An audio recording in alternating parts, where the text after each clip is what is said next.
terrible dream. In the morning, my thoughts were interrupted by a knock at the door.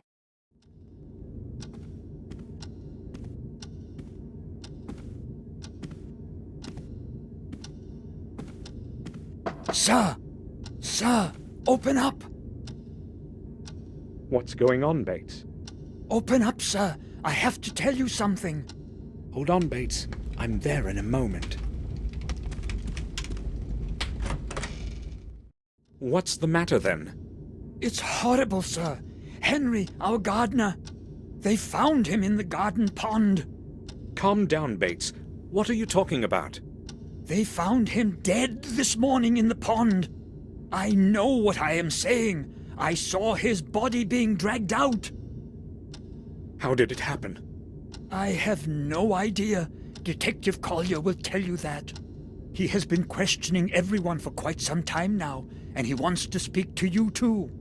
He did not give any of us a chance to recover from the shock, not even Madam. Where will I find him? He's waiting for you in the common room. We had better go there right away, sir. All right, let's go. Detective Collier. Yes. Samuel Gordon, I presume. I need to speak with you. Mr. Gordon, do you know what happened? Yes, Bates told me everything. Good. I need to ask you a couple of questions. Shall we begin? Yes. Did you speak with Henry Stanton yesterday? Yes, I only arrived yesterday, but I spoke with him during the day. Oh, you arrived yesterday? Yes, to attend William's funeral. I understand. What did you speak with Stanton about? I don't know exactly. It was a very trivial conversation. Had you known him from before? No, I only knew Mr. Dickens, who was Henry's predecessor. That was before you left the manor? Yes, about 12 years ago. Okay, let's return to your conversation with Stanton yesterday. Did he seem strange to you? Nervous or disturbed? No, nothing like that. He behaved normally. So, you are saying that he seemed normal? Right. I spoke to Morris, your groom, before this interview. He told me that Stanton would often have a bit too much to drink. Yes, I have heard the same. Madame Victoria has also confirmed it. What do you make of it? Well, they found him in the garden pond, tangled up in algae. I don't know yet how he ended up in there, but the most likely explanation is that it was on account of his drunken state. He might have bumped into something, lost his balance, and fallen into the water. Maybe. But don't you think the water would have awakened him? No, exactly the opposite. It was water that caused his death. He fainted, fell into the pond, and the cold water did its thing. Stopped his heart? He wouldn't be the first drunkard to have drowned like this. What's ironic, however, is that it didn't happen in a lake or a river, but in a little bit of water in the back garden. Oh well, no man can choose his death. If there is nothing you need to ask, I won't be keeping you any longer. Thank you. I have all I need for now. Would you please see me out? Certainly. Follow me, Detective. I will now wait for Dr. Herman's report and close this case. Thanks for your time, Gordon. You're welcome, Detective. Goodbye. Collier wants to close the case. Now that Henry is dead, I've got to find a way to obtain the second part of that strange object.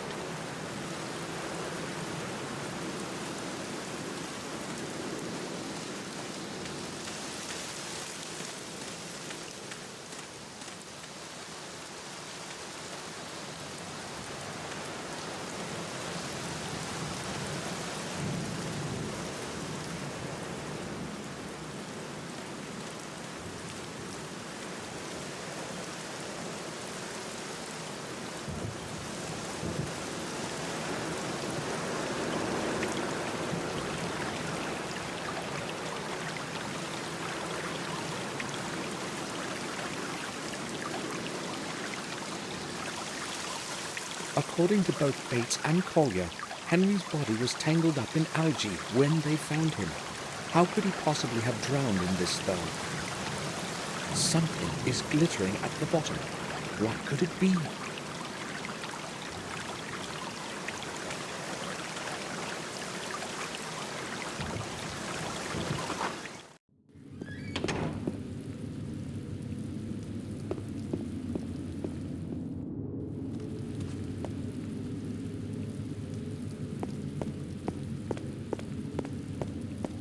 The door is open. Someone must be down there.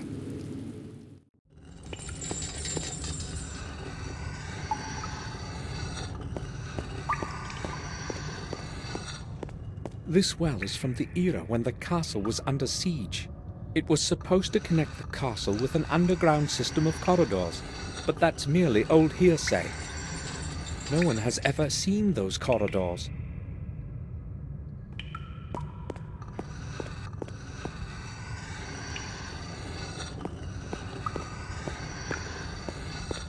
Bates? Yes, sir?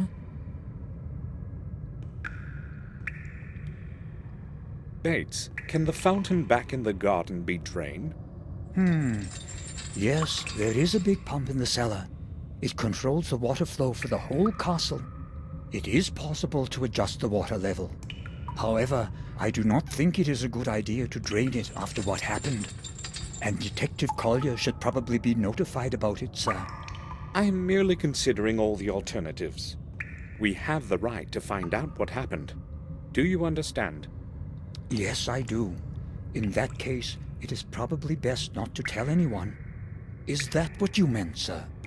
Very much so. You said you were there when they dragged Henry out of the fountain. Unfortunately, I was. The sight was terrible. I have to tell you something. I feel responsible for what happened to him. Why would you say something like that, sir? Well, I ordered him to clean the fountain. He did not want to do it, but I insisted. You mustn't think that way, sir. Surely, if he had not been drunk, nothing would have happened. And I actually heard Dr. Herman say that his death occurred sometime after midnight. It is not your fault. Certainly, he would not be cleaning it in the middle of the night. I really hope so. Bates is probably right. Henry most likely fell in there by accident. Have you seen Robert today? Yes, Sir Robert was reading the newspaper in the dining room this morning. If you would like to speak with him, I am sure you'll find him in his study. I spoke to Collier. As you can imagine, he asked me a lot of curious questions. Tell me, what did he question you about? Many things, but most of all, he was interested in the place where we found Henry. It was very unpleasant having to describe it all over again, sir. Oh? Can you repeat to me what you told him? I was afraid you would ask. Well, if I must. I was awakened by a sharp knock at the door of my room. Morris was shouting something about Henry. He seemed utterly confused, rapidly pouring out incoherent sentences. He wanted me to go with him to the back garden immediately. At that moment, I still had no inkling of what had transpired. Did you go with him right to the fountain? Yes, and only there did I realize what had happened. It took me a while to come to myself again, but then I went straight to the telephone. What time was it? It was about 6 in the morning. Collier and Dr. Herman arrived an hour later. That is all, sir. You know the rest. Yes. Thanks for being so patient, Bates. When did Dr. Herman leave? Half an hour ago. He took Henry's body to the old morgue. Did he mention to anyone what he thought about all this? He had a long conversation with the detective, but I have no idea what they were speaking about. I was so distraught, I was not really listening. All right. That's all then, Bates. Body is in the old morgue then. What was Morris doing in the back garden so early in the morning? His work is in the stable, right? Yes, but he sometimes helps with the gardening. Henry cannot do everything that needs to be done. I mean, he was not... Bates, why don't you take the rest of the day off? You don't have to work under the circumstances. No, sir. I do not want to just be sitting around brooding. I'd rather attend to my responsibilities. It helps take my mind off things. I understand. I think I will go now. I'll return to my work.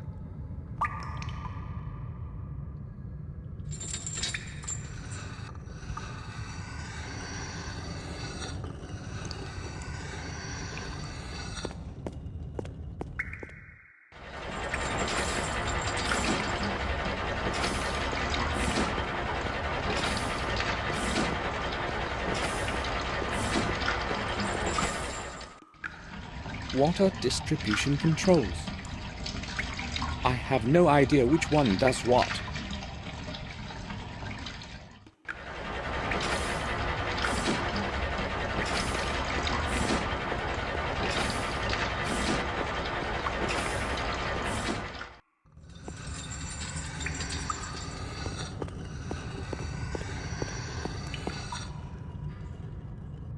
Do you need anything, sir?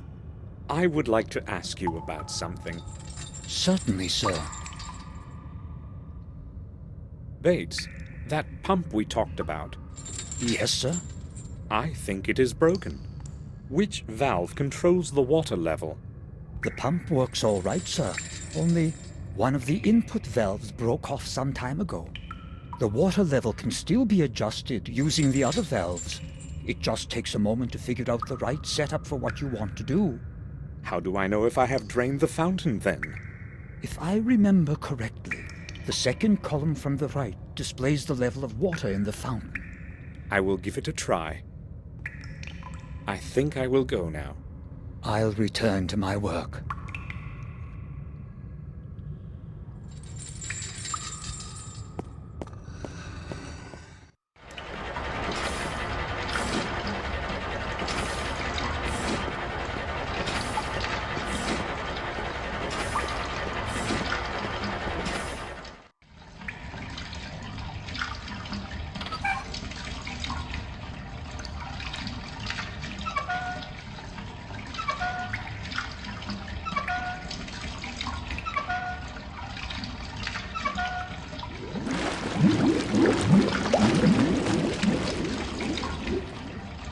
Ready.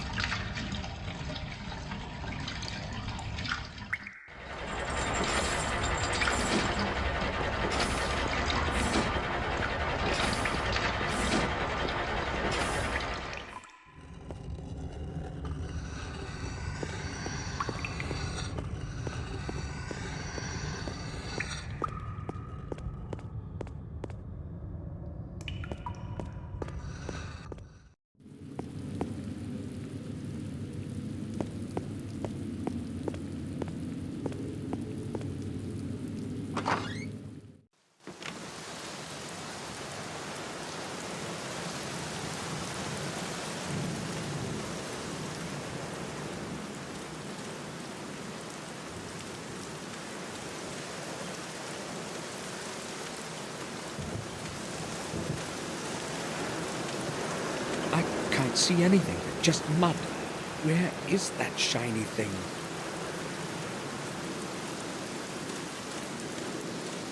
A sign of some sort, or a symbol.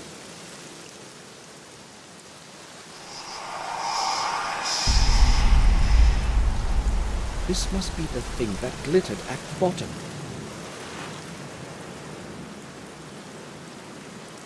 A symbol similar to that from the tower wall. Strange, a new symbol beside another corpse.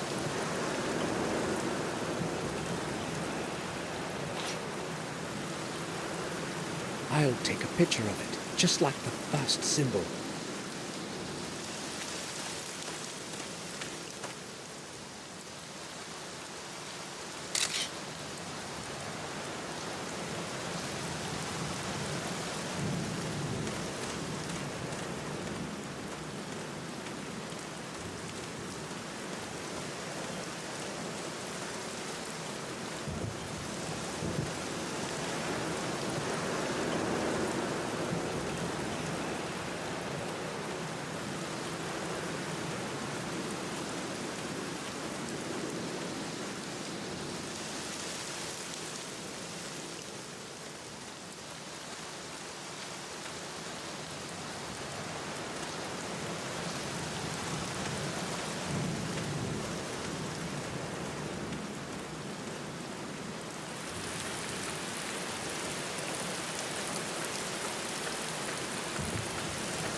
Morris, do you have a moment? Sure. What do you think about what has happened to Henry? It was to be expected. He drank way too much. I guess it had to end like this. It sounds like you really don't care that it happened. Well, we didn't exactly like each other, but I wish no ill will to anyone. It was you who found him, right? Yes, I needed something from the back garden, and as I was walking past, I noticed something floating in the fountain. I went closer to have a look, and he was totally tangled up in the weeds. I could see nothing except his coat. Did you notice anything else? No, I panicked, you see. I ran to the castle to get Bates to go have a look with me. I kept thinking I might have been confused and imagined it. But it really was Henry. What happened next? I rode into the village to get the detective. You know the rest. So, Morris found Henry. Were you in the stable yesterday? Sure I was. Where else would I have been? The lights were not on. Well, maybe I wasn't. Why are you asking? Oh, I can see where you're coming from. You're thinking that maybe what happened to Henry might not have been an accident and that somebody might have helped him into that pond. I may be a drunkard and a saucebox, sir, but I'm no murderer. No one is calling you a murderer, Morris. I was just asking. All right, fair enough, sir. If Madam learns that you are starting to suspect me, I may as well go looking for a new job. There's not much work available in this neighborhood. And besides, who would want to hire a man with one leg that is almost completely lame? I'm not accusing you of anything, Morris. At least not yet. Morris, have you boarded up the old well like I asked you to yesterday? Not yet, sir. I'll do it today. It should have been done yesterday. I'm surprised that Henry didn't fall into it. Excuse me, sir? You know well how I meant that. I want to see it secured today, or you can start looking for a new job. Is that clear? Sure, I'll do it. You needn't shout at me, sir. I have no idea what has gotten into me. Why did I yell at him like that? I will go then. All right, sir.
What happened to Henry is awful. First William, and now... Henry liked to drink, but other than that, he was a good man. I'm sorry, Victoria. I would like to be alone now. Do you need anything, Samuel? Dr. Herman, the physician, does he live in Willow Creek? No, some time ago he moved into an abandoned house near the old mill.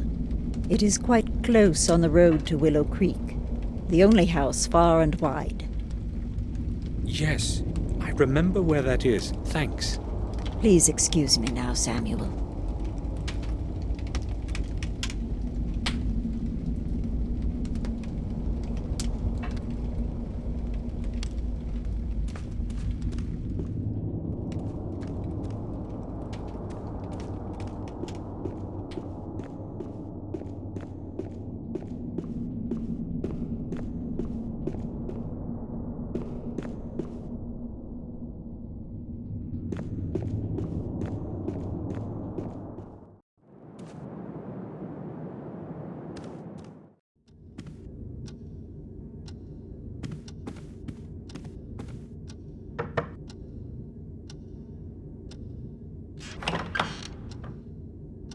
I need a word with you, Robert. Yes, but I am quite busy at the moment. I won't keep you long. Yes, I'm listening. Did you speak with Collier? Yes, he detained me for over half an hour with those questions of his. So, what do you think about all of this? Me? Collier's theory seems logical to me. I do not believe anyone would want to kill Henry. Henry drank himself to senselessness many times before, but this time he was unlucky enough to fall into the pond. Cold water certainly had something to do with the body's condition. Being a physician, I can certainly attest to that. You're probably right. Is there anything else you want to talk about? I have a lot of work to do today. Victoria is not willing to talk to me right now. Maybe you should talk to her instead. You need to consider her age, Samuel. She just needs some time to herself. I'll talk to her in the evening. You have mentioned often since I arrived that you have a lot of work. So, what are you working on? Oh, I would rather not bother you with the details. Let's just say I am carrying out specific research. Perhaps I will tell you more about it tomorrow, when I have some time.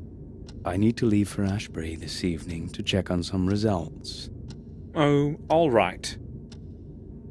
I will go now. All right. Feel free to come back if you need anything, Samuel.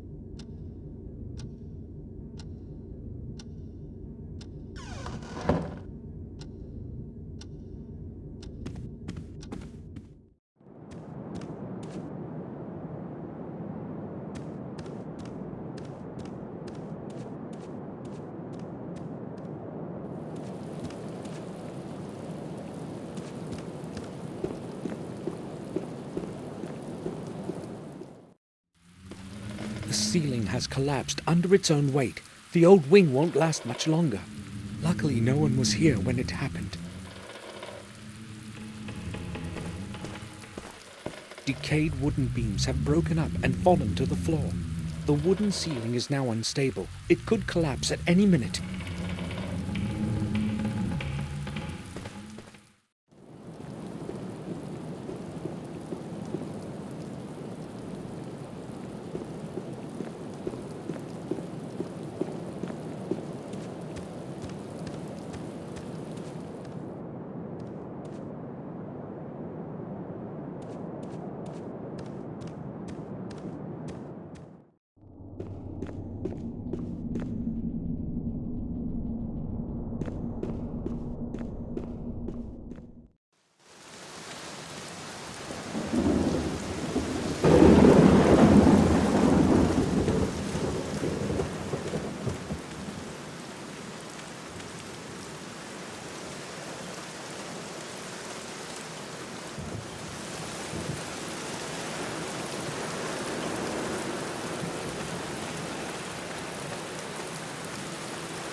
Gardening tools and small tubes with fertilizer.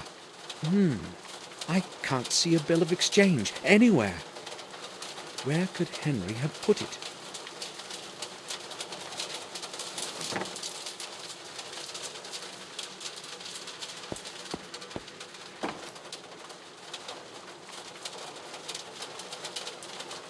It's closed and probably full of whiskey. Henry hid it here so as not to carry it. It's locked.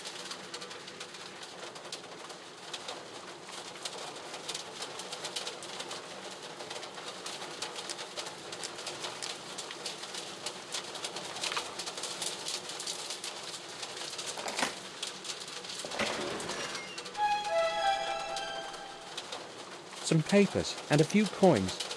The bill isn't here. Where could he have put it? A letter. It's addressed to Victoria.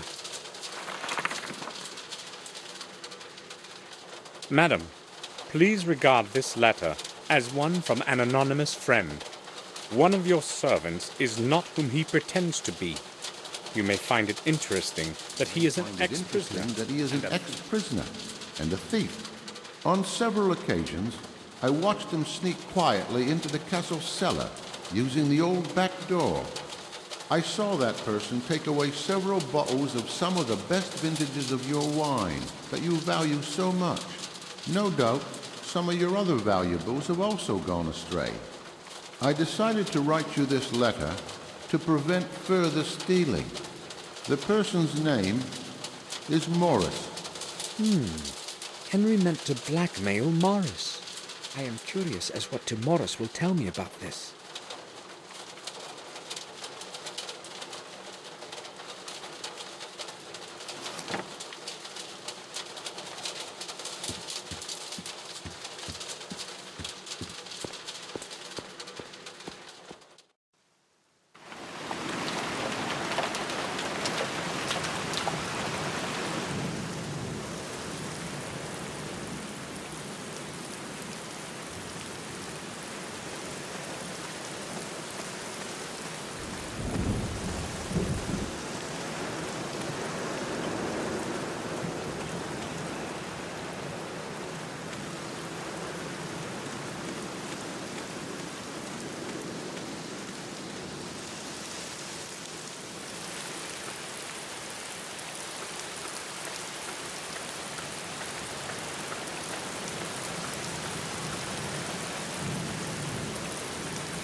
Yes, sir.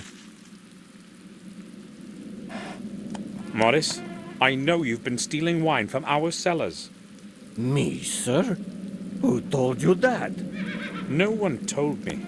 I'd read it in a letter that Henry wrote to Victoria. So what do you say about that? Well, I only took a few bottles, sir. I swear. There's such a lot of them in there, I thought nobody would notice. It won't happen again, I promise. Will you give me that letter, sir? All right, Morris, but I'm going to be watching you. Here it is.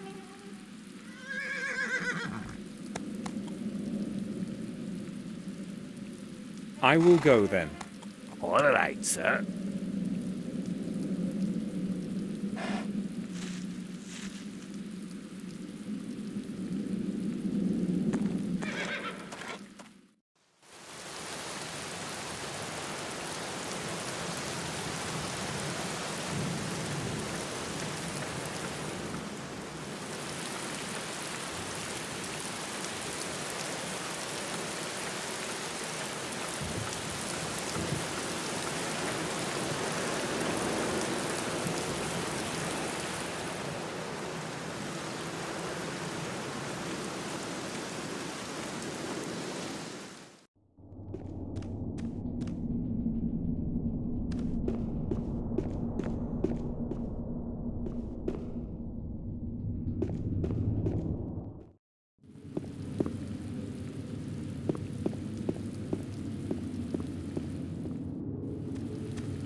Bates, I would like a word with you.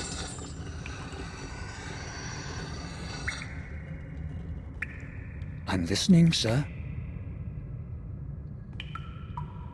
I found a letter in which Henry blames Morris for stealing the wine from our cellars. Did you know anything about it? Tell the truth, sir. Yes, I have a good clue as to who might be behind it. Why didn't you say anything? I didn't want Madam to have to worry about a couple bottles of wine after what just happened. There is so much wine in the cellar, sir. It seemed unlikely that anyone would notice a dozen bottles missing. Henry has written in his letter that Morris is an ex-prisoner and thief. Is that true? I do not believe that, sir. Morris is a brute, but he would not hurt anybody. He does what he is told, he does it well, and never causes any trouble. Well, I'm not really so sure, Bates. I think I will go now. I'll return to my work.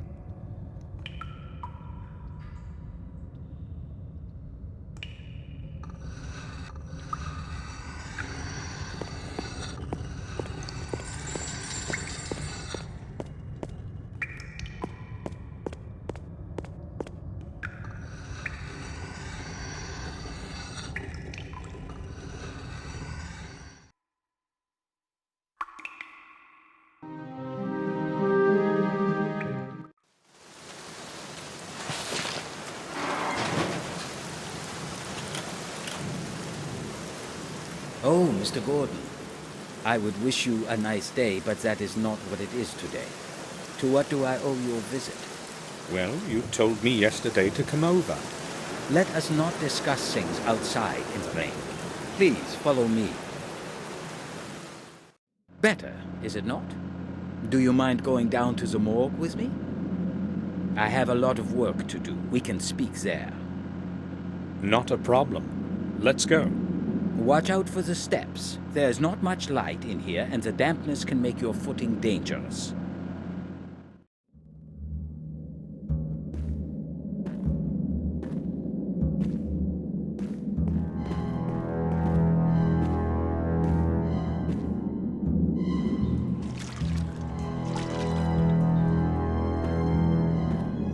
So, what would you like to know? I have returned as per our conversation yesterday. This won't take long. I would only like to ask a couple of questions. Let me guess. This is about William, right? Yes. You mentioned some bad burns on his body. On the chest area, to be more specific. Yes. So? So, what? When we talked yesterday, you said you would tell me more about it. That is why I am here. Is that what I said? Well, I can only repeat what I have already told you. Massive burns on the chest caused by an unknown object. Is that all? An unknown object? What you're saying is different from what you already told me. I cannot remember. Those were just initial theories, anyway. I have recorded everything in the post-mortem account. Shall I quote from it? That won't be necessary. It seems Dr. Herman has lost his memory since yesterday.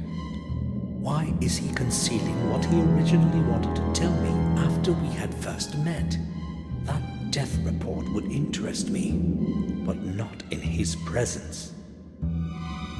I spoke with Detective Collier about Henry's death.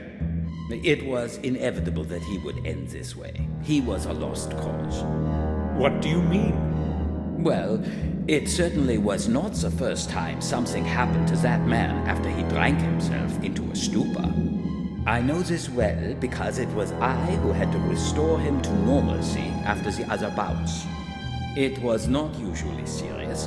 However, on this occasion, he overestimated his capacity for drink for the last time. This is rather awkward, but you see, Henry had something important that belongs to me. I have looked just about everywhere and have not found it. So it occurred to me that he might have had it with him, and that you... So, what is this it supposed to be? Actually, it's just a small piece of paper, but it's very important. Otherwise, I would not ask you. You want me to search his personal belongings? I would be grateful if you would do that, Doctor. Gordon, that parcel is part of the evidence. I cannot just remove something and give it to you until the police have completed their investigations. But that something was mine. No matter. Until the case is officially closed, I cannot even show you any of those things. I understand. Thank you, Doctor. At least I know where that blasted bill of exchange is. Doctor, do you think you could go outside for a moment so I could have a look around? I could forget my wallet on the table when you return. Excuse me? If I had not known your family for so long, I would be offended. Look, I can see where you're coming from. I already told you the parcel has to stay sealed until the investigation is over. So forget it.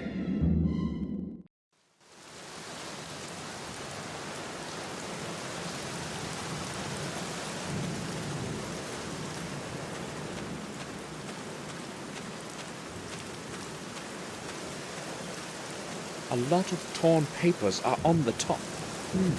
Somebody must have disposed of them only a little while ago. They're not wet. I'll have a look at them.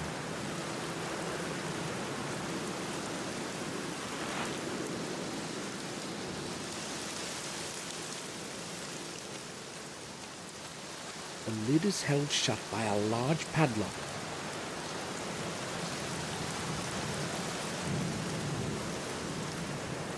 It was torn to pieces. Obviously, they didn't want anyone to read it.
Dear H, my next delivery will reach you soon. Delivery will reach you soon. You need not worry.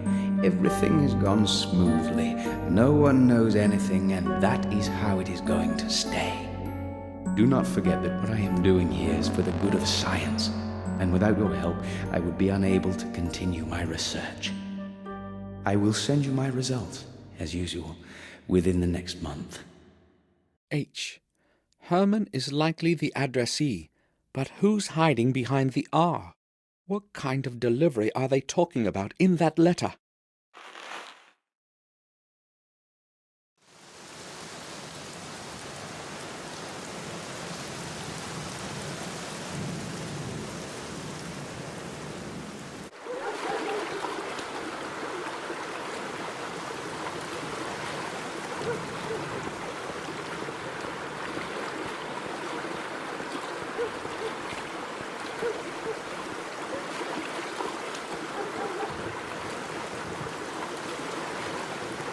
Excuse me, may I speak with you?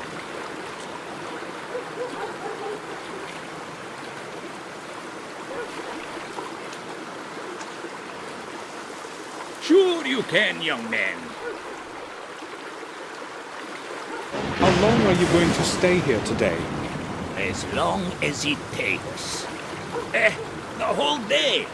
Unless it stops raining. What a better way to spend a rainy day. Good luck, then. I must go now.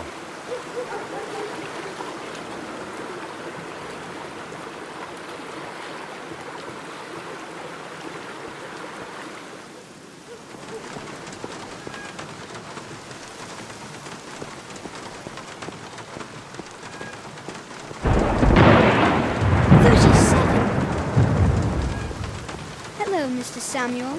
What a great big bang that was, eh? The second greatest today, I'll bet. Hi, Vic. Are you counting the thunder? Right. Why are you sitting here like this in the rain?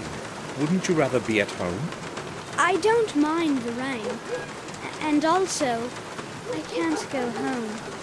You can't? You're in trouble, aren't you? Well, it's that broken window from yesterday. Harry told my dad, you know. So I'm not exactly hurrying home. Oh, I see. I have to go now. Be careful of the windows next to you. I will. Throwing my ball to the other side would be a lot safer.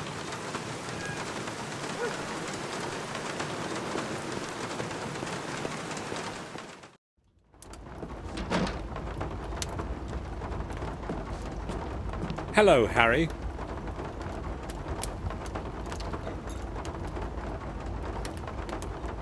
Welcome back, Mr. Gordon.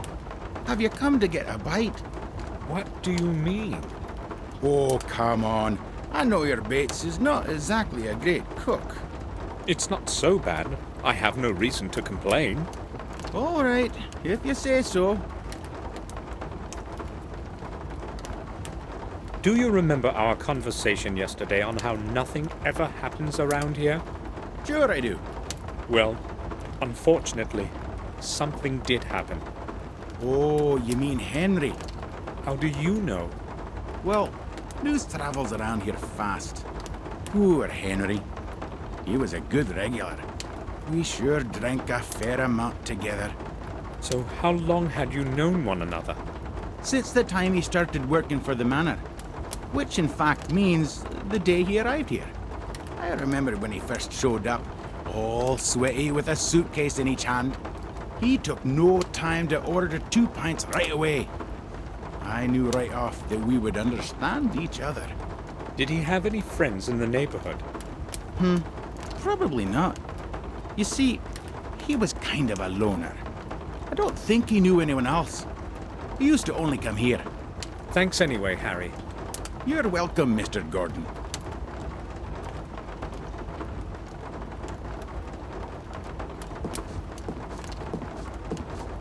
I need to talk to you.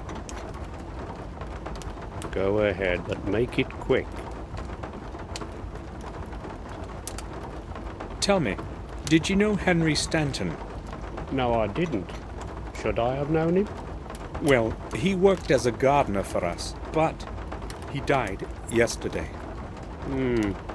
Sounds like I'll get to meet him soon now. You want anything else? I'm not interested in company. No, I'll leave you alone.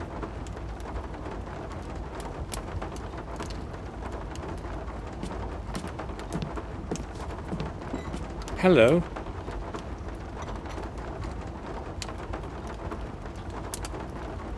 Hello. Did you know Henry Stanton? Henry? I saw him in the pub sometimes. He didn't talk much, so I really didn't know him. Now leave me to my sport.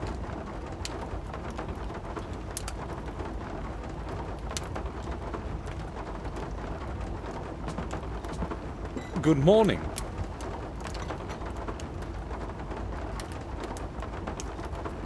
Might be good for you. What do you want? You said yesterday that you used to help in our garden. A couple of times, yes.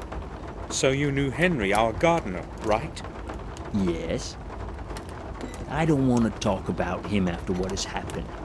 When did you last speak with him? Well, yesterday evening. I met him just a short distance off the road to the village. What time was that exactly? I don't want to talk about it. I already told you that. I don't feel like getting involved in anything. I'm not the police. You needn't worry. What did you speak about? It was just a couple of sentences. I'm not sure. Was he acting normal? I mean, was he sober? Yeah, he was, that's for sure. It's true that he used to drink a lot, but he didn't drink every day. And yesterday, he was sober. I would have noticed. Thanks for telling me. You're welcome. So, Henry was still sober in the evening, and they found him drowned at dawn. That doesn't make much sense.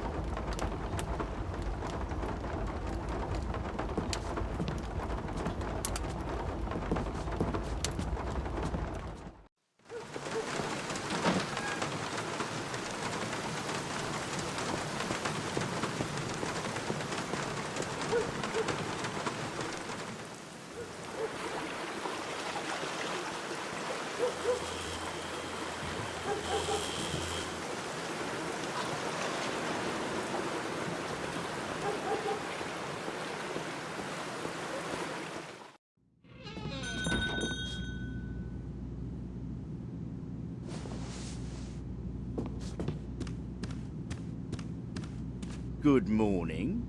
How can I help you? A few days ago, a man pawned a certain object here. An article similar to this one. I remember Henry pawned something that looked like that. Yes, that's true. I'd like to redeem the object. Certainly, sir. It's £35. And I require the bill of exchange with the owner's signed agreement, of course. I'll give you the money, but you see, I haven't got that bill. Sir, surely you know that I cannot return any pawned object without the corresponding bill of exchange. I can understand why you do not want to release it without the bill, but I will pay for it. I'm sorry, that's the rules. That object is very important to me. I am willing to pay a special price. That's possible, but how fair would it be to the owner if I sold their property to somebody else within the pawn period? According to the rules, the object belongs to them until the expiration date of the note has been passed. Murray, Henry can't possibly redeem it. How do you know that? He's dead. Dead? I'm truly sorry to hear that, but I'm afraid the owner's death changes nothing. The person who presents a valid bill of exchange and pays the designated price can redeem the object at any time then. Please try to understand that I haven't got it. Wouldn't the money be enough? I'm sorry. You can wait until the pawn period expires. That's not an option. In that case, I'm afraid I can't help you, sir. I know you would break the rules, but who could possibly find out? I am willing to pay triple the price for it. Triple, you say? No, that's quite impossible. I don't want to lose my license because of your offer. Although I've got to admit it's very decent. So how much money do I need to convince you? It seems you don't understand me. I'm not going to do this for any price you could possibly offer to pay. This pawn shop is all I have, and I'm not going to risk losing it. But who would know about our deal? We can keep it between the two of us. Sorry, I'm not changing my position. No bill of exchange translates to no release. Very well, then. If I bring the bill and pay the holding price, will you give it to me? Of course I will. I thought he was more into money. I must find Henry's bill of exchange, no matter what. Murray isn't going to give me anything without it. I need to get a film developed, and I've heard that you can do it. That's true. It doesn't happen very often, but it's possible. Trouble is, my machine has been out of order for quite some time now. I would have had it repaired if somebody had needed it, but with things as they are around here, there's been no reason to hurry. Do you know of any other place that I can get the film developed? I'm afraid you have to go into town. I can't be of use in that respect. Sorry. Bye.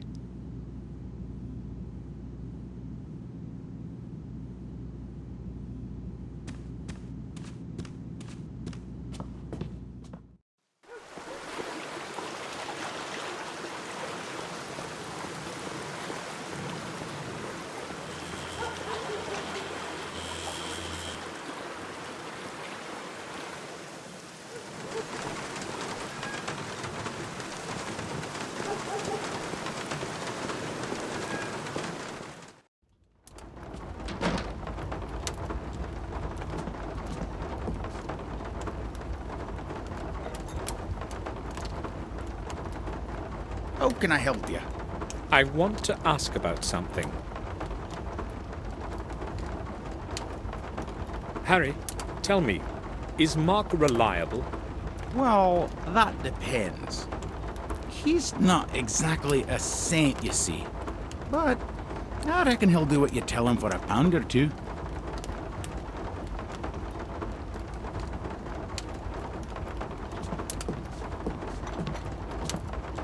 May I bother you for a moment?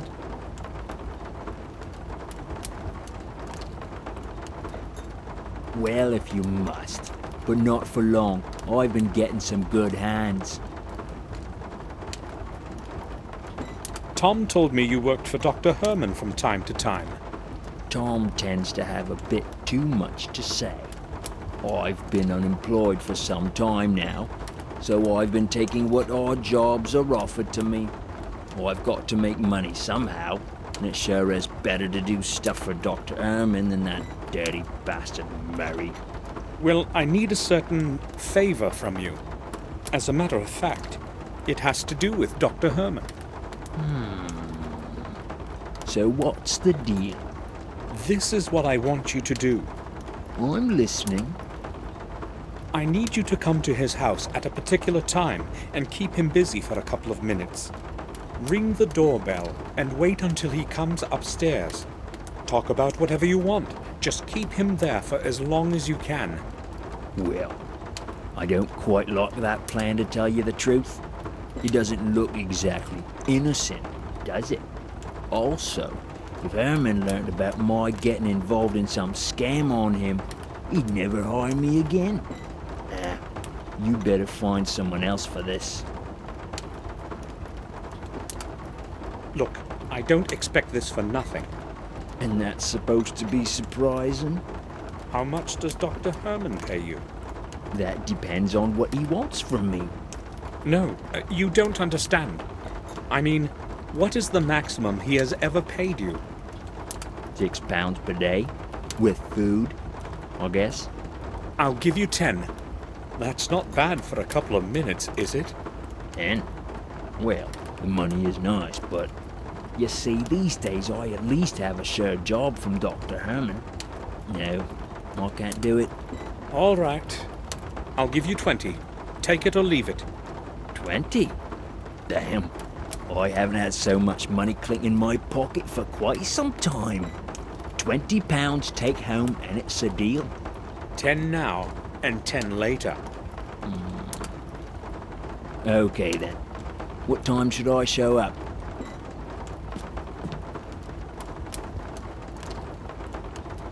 About a quarter an hour after I leave the pub. Make sure you're on time, otherwise you get nothing. Don't worry, I'll be there. I walked quickly to the morgue to get there before Mark. I hope he'll show up on time, as we have agreed.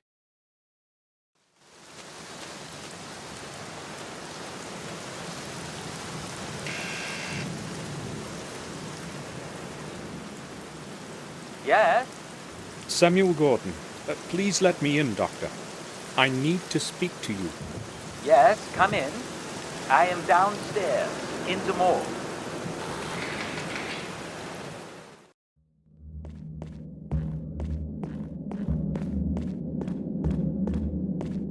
Can I speak with you for a moment, Dr. Herman?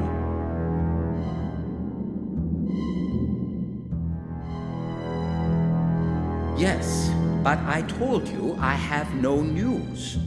This needs time. So if you keep interrupting me... No. I'm here because of something else. Yes? Well, the thing is... So what is it you want, Gordon? I do not have the whole day for you. Where the blazes is that mark? Did you say something? No, you see, I just... Now who could that be? Damn.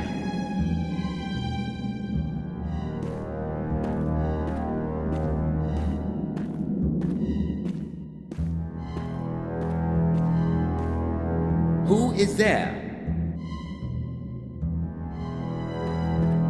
Wait for me here. I will return shortly. Of course. You needn't hurry. I thought my blood pressure was going to hit boiling point. Now where's that bloody bill of exchange? Maybe I should start with his table.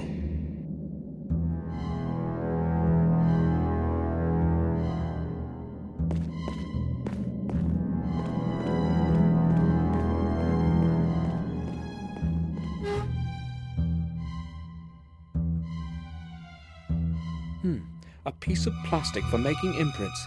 It could come in handy. Lots of things, but nothing I'd need. Is this what I think it is?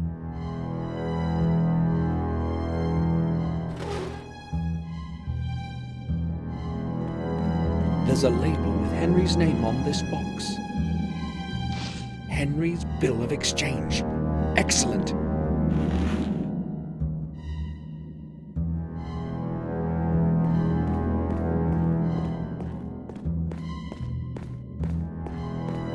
Empty photographic developer canisters. Herman apparently takes the photos for death reports himself.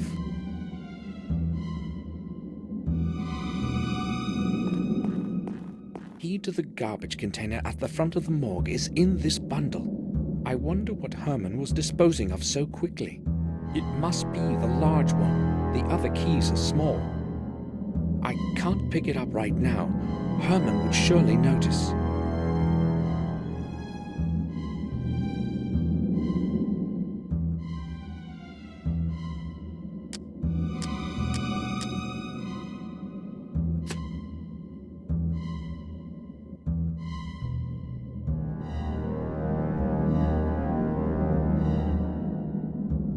Made an imprint of the key in the plastic. Herman is returning. I can hear him on the steps.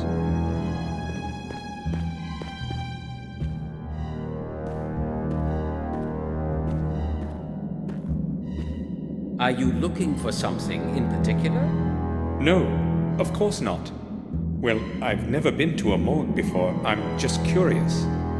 You have some odd interests, I can see that. What were we talking about? I've forgotten completely. It can't have been anything important. So be it then. I do not have the time to be talking to you constantly. No offense intended. Oh, it should be me who's apologizing. I won't disturb you any longer. See you, Doctor. Goodbye, Gordon.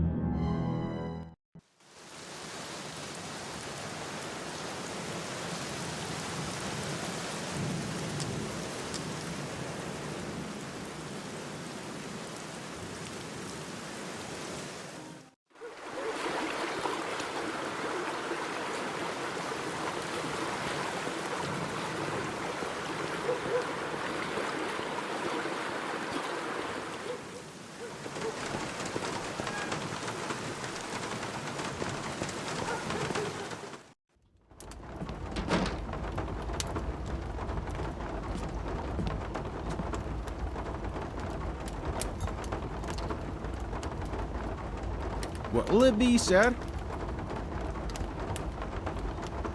Harry, you know everyone around here.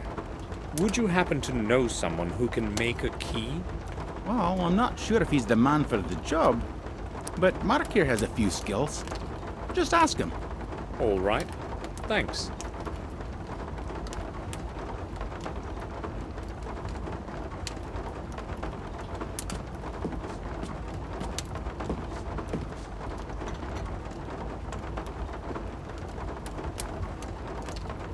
What is it you want this time? It won't take long. Okay, I'm listening. I can see you wasted little time spending my money.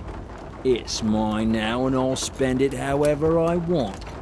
I have no problem with that. Did you have enough time to do what you needed? Yes, I did. But maybe you could have rung a bit earlier. What were you doing down there anyway? That's none of your business, really. Yeah, I've got no problem with that. If you need something again, you know where to look for me. I need someone to make a key for me. Harry said you can do it. A key's no problem. Give me the original and I'll bring it back with a copy in a little while. And it's for free. I'll just assume it's part of our deal today. Trouble is, I only have an imprint. That's going to be a lot harder. I've never tried it with an imprint before. Just give it to me and pick up the result in an hour or so. I'll see what I can do. Good. Here it is.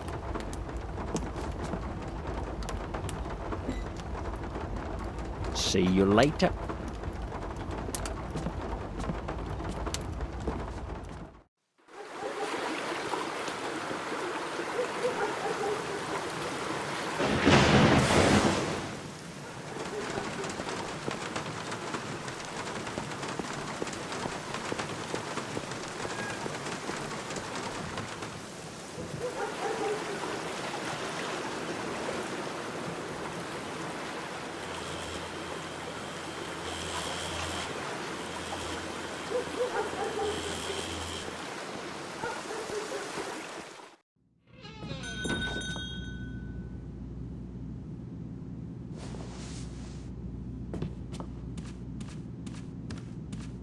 Is there anything I can do for you? I'd like to redeem the object we talked about, Murray. Surely you remember you must present a valid bill of exchange. Don't worry, I have it. Here.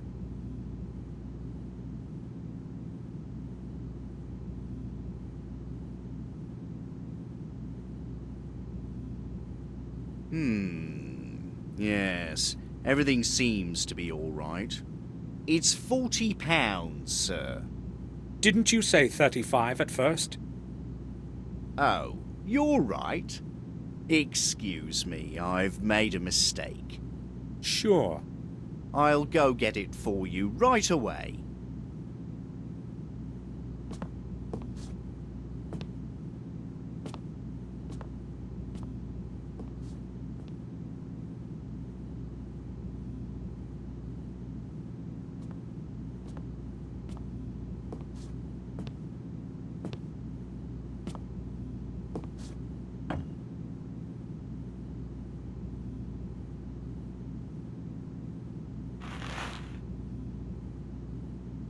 Bye.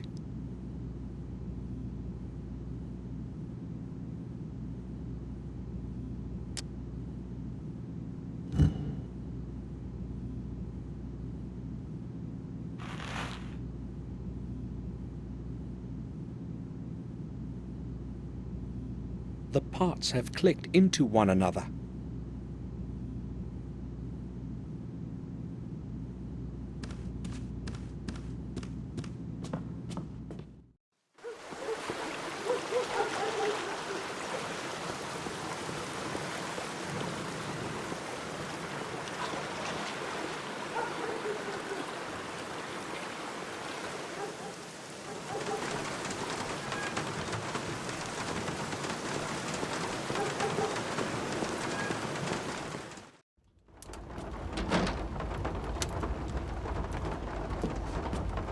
How about a pipe for Mr. Gordon? No thanks. Maybe later. Have you seen Mark around? No, he hasn't shown up yet. He's probably got some work to do. Are you looking for him? Not really. Just asking.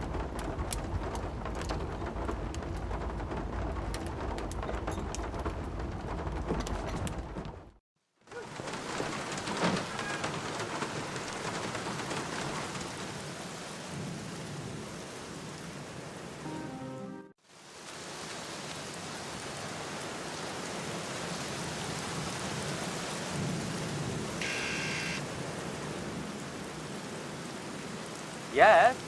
Samuel Gordon, please let me in, Doctor. I need to speak to you. Yes, come in.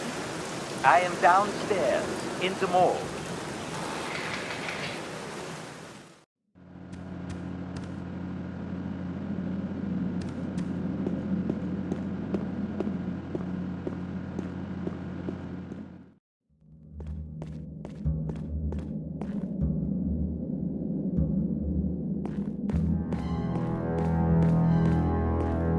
Dr. Herman, I would like to speak to you. Just a moment.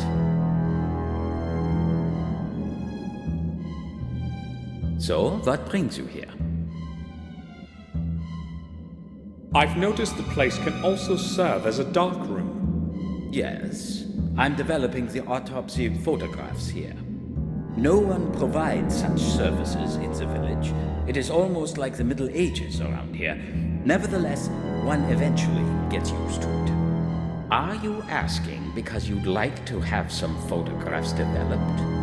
You see, Gordon, this is not a copier for tourists. You are standing in a morgue. Oh yes, that's quite apparent. I only need very few pictures, though. All right then. But I will only do this because of my friendship for your family. Give it to me. Thank you, Doctor. Hold on. I would like something in return. I cannot get you the picture without it anyway. I have run out of toner. Would you bring me some from the village? Didn't you just say that no one could provide that kind of service in the village? Yes, and they do not. I have an agreement with old Murray. He orders me supplies from town. Tell him the toner is for me. He will gladly sell it to you. Right. I'll be back.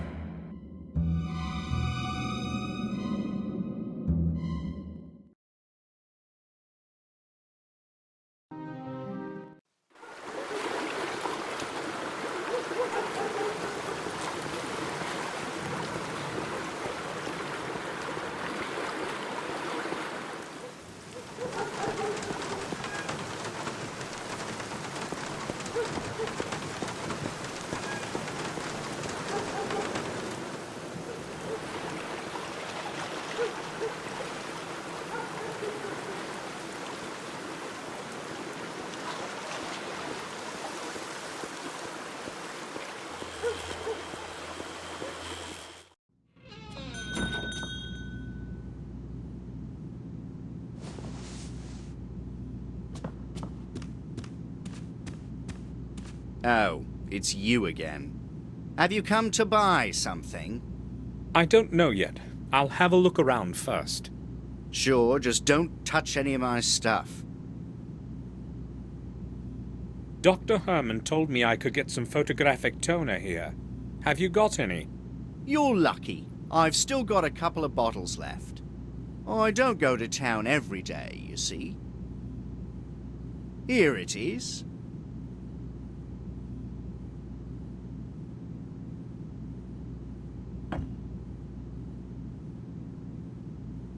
Thanks. Bye.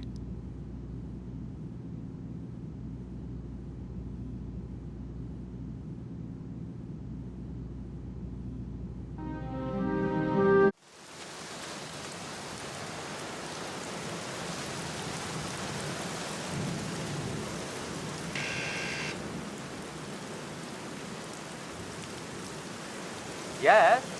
Samuel Gordon, please let me in, Doctor. I need to speak to you. Yes, come in. I am downstairs, in the morgue.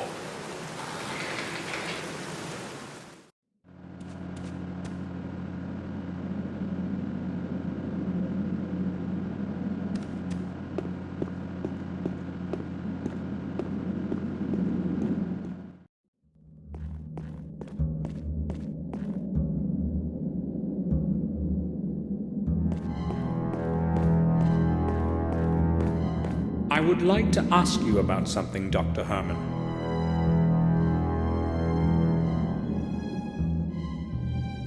Go ahead, Gordon. I have that toner for you. So, can you develop my film now? Why not? But come back later. I have to finish my work before I can do the pictures. What is so important about this film that you have come to me with it? You will see that for yourself, Doctor. They may be important, or they may be completely useless.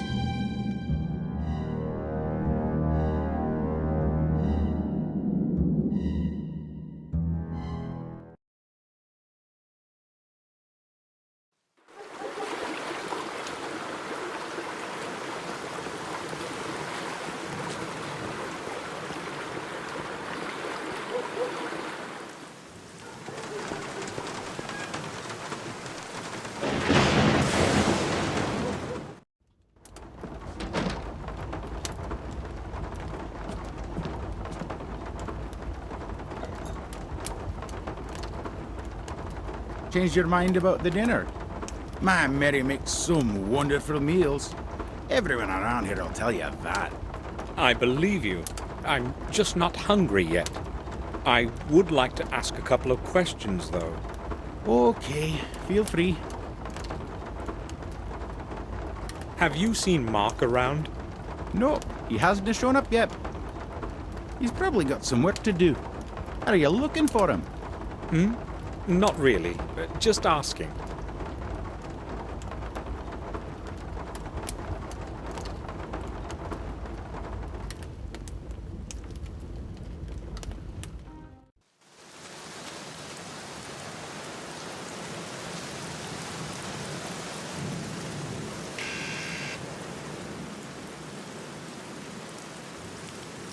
Yes?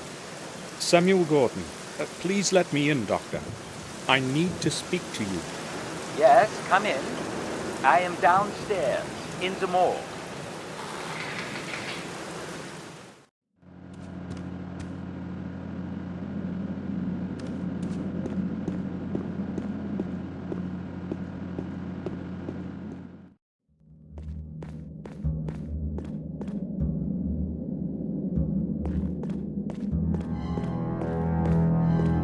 Can I speak with you?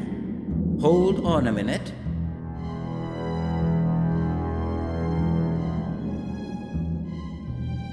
Yes, I'm listening.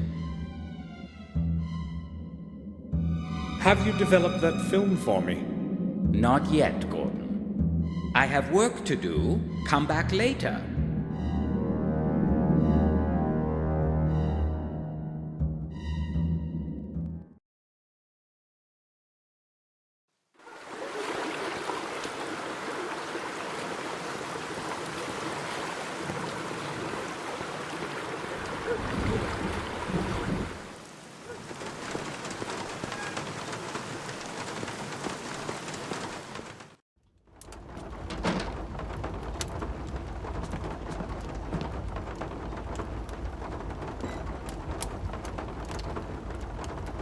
What'll it be, sir? I'd like to ask about something. Sure, go ahead. Have you seen Mark? He was supposed to wait for me here. Aye, he popped in just a moment ago, but went somewhere right away. But he's left his key for you here.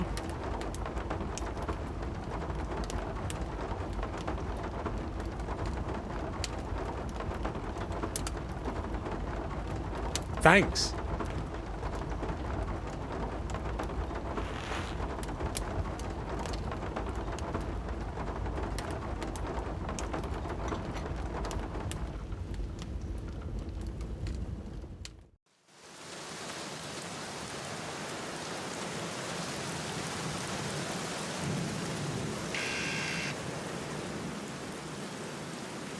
Yes? Samuel Gordon, please let me in, Doctor. I need to speak to you. Yes, come in. I am downstairs, in the morgue.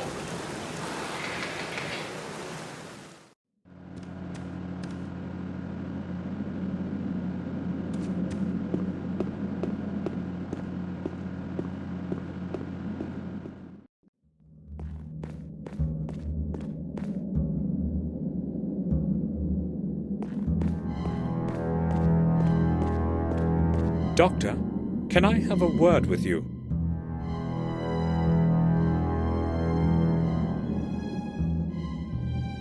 Yes, all right. Doctor, have you got those photos ready for me? Sure, I have put them on top of the sink over there. Thanks for your time.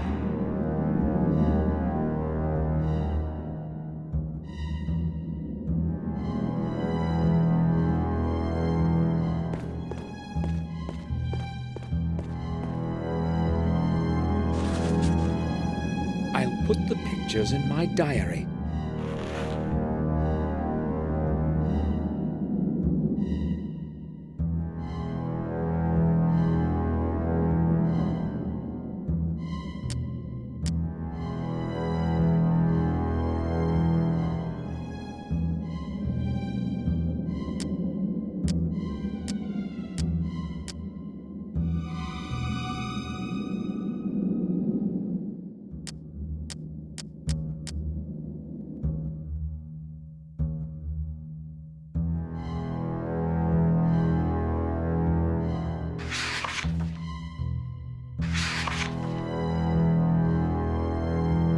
The symbols are much alike, only with a different symbol in the center.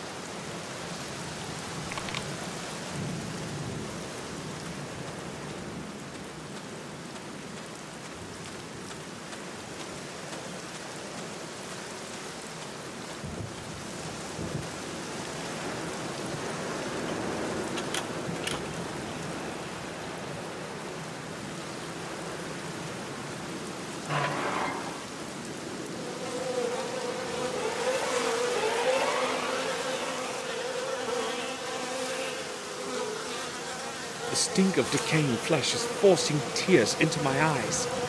Disgusting.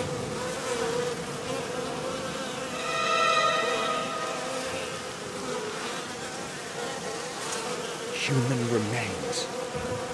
Shouldn't they be buried deep in the ground?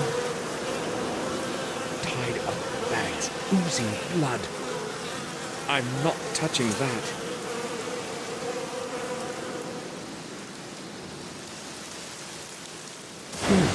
The pockets are empty, but I feel something hard inside.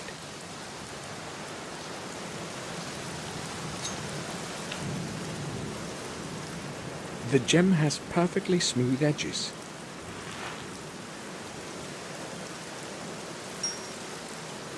All the parts have clicked together perfectly.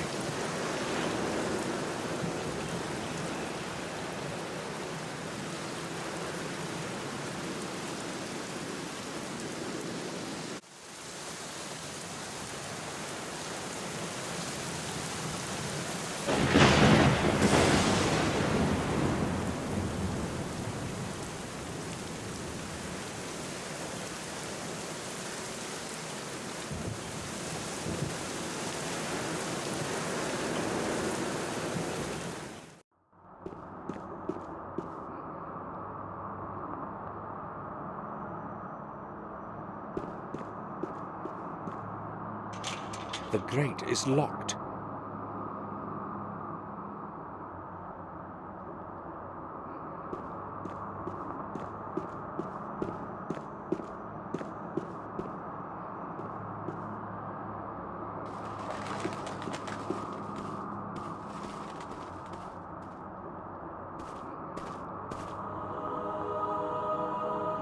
Father Frederick has been administering to the vicarage for many years. Father Frederick? Yes? Can I speak with you? Certainly, my son. I am listening. I am Samuel Gordon. It has been a long time since we last met, but I still remember you. I would like to thank you for what you said at the funeral. You need not thank me. It was the least I could do for William. Father, I'd like to talk with you about William. May he rest in peace. What is it that bothers you, my son? I know he came here often.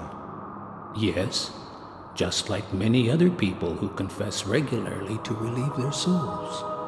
But I also know he came here at night. Can you tell me about that? Well, since it is you, I guess that I can. He kept asking me to let him into the old belfry. He was very insistent, and in the end, I fulfilled his wish. Have you any idea what he was looking for in there? I have not. He wanted to be alone, and I respected that. He always spent a lot of time in there, and then left exhausted. I really do not know anything more. I've heard they used to execute heretics in the attic here a long time ago. According to the chronicles, the trials would have taken place exactly above where we are standing now. A strange place to build a church, don't you think? It was Marcus Gordon, your ancestor, who had the church built. He wanted to at least partially atone for the sins and injustice that occurred here. I believe he chose the right path. Have a look at this, Father. Have you any idea as to what it could be? I'm afraid I haven't. It's very old, I would say. Other than that, I'm sorry. I really have no clue. Tell me, Father, what do you know about Marcus Gordon? He was a great man of his time. The exact opposite of his older brother. Mordred was a cruel antichrist. He would torture and abuse the innocent in mock trials.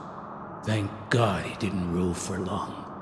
Marcus convinced the peasants to rise and revolt, and they succeeded in overthrowing his reign. You can be proud to be of his blood, my son. Father, may I make a confession? Of course. Would you like to do so now? No, I meant later. Such things should not be put off. Believe me. I'll come back later. I promise. Father, I would like to ask you for a favor. I'm interested in having a look around the old belfry. But my son, the belfry is closed to the public. Why do you want to go there? I'm afraid I can't explain it at the moment. But it is very important. Believe me. All right, then. I will make an exception, then. But just for this once. Thank you. Follow me, please.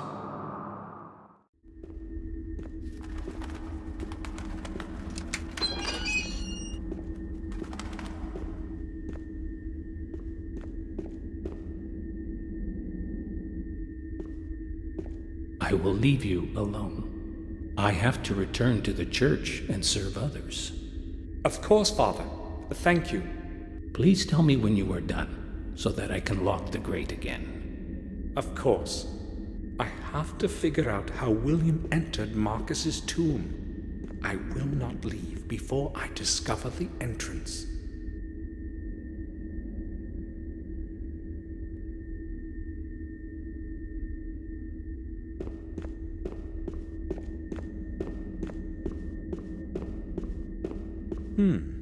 Its shape resembles that of the stone object.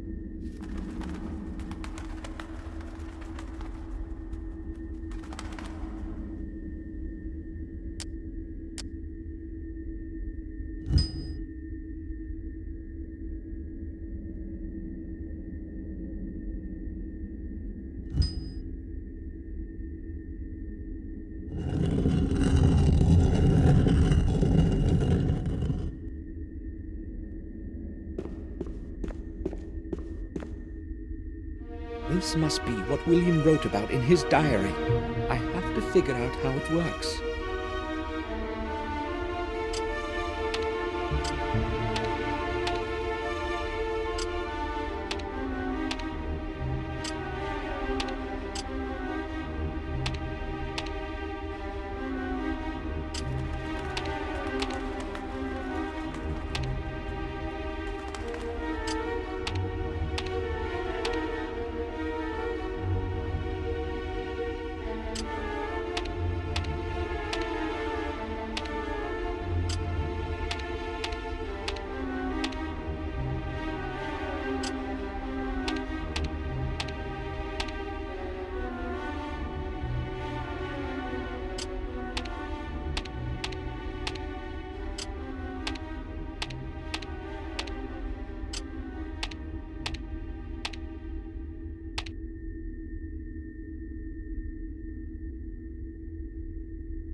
The right combination at last.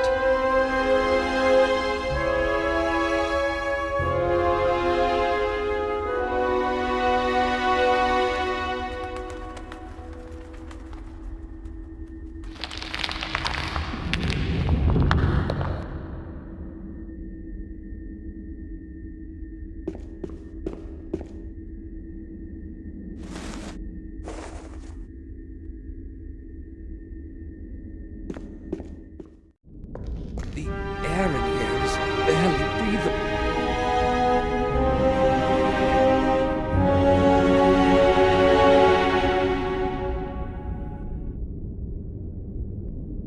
It's the same as the one upstairs.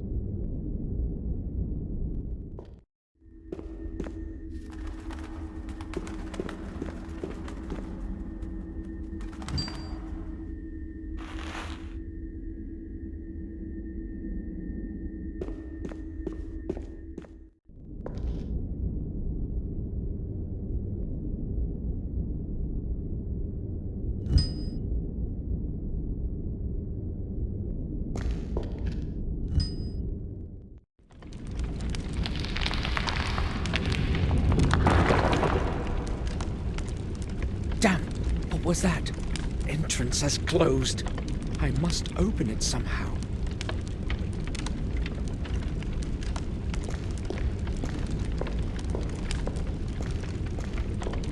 Shall wisdom be your way? The Saint 4, the year of the Lord, 1243.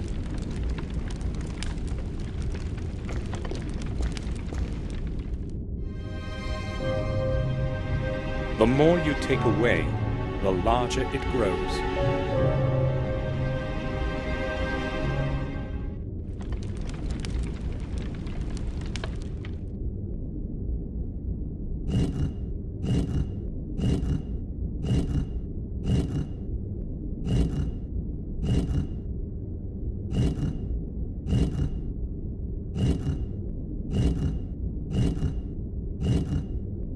It works!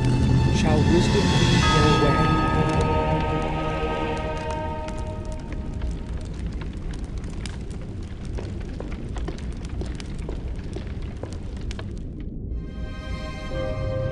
Cities without houses, rivers without water, forests without trees.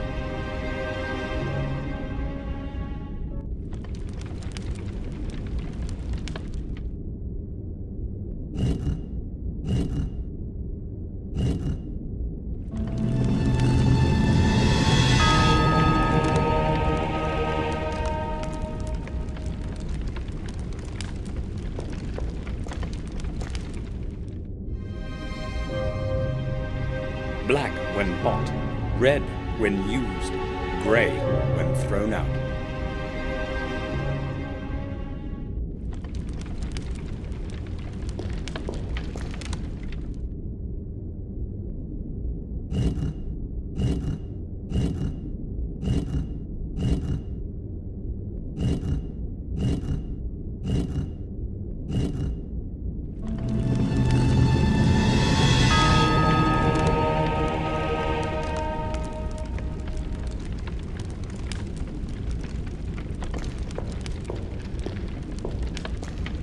Pages are well preserved. I'll have a look. It can't be seen, but it can be heard. It will not speak unless it's spoken to.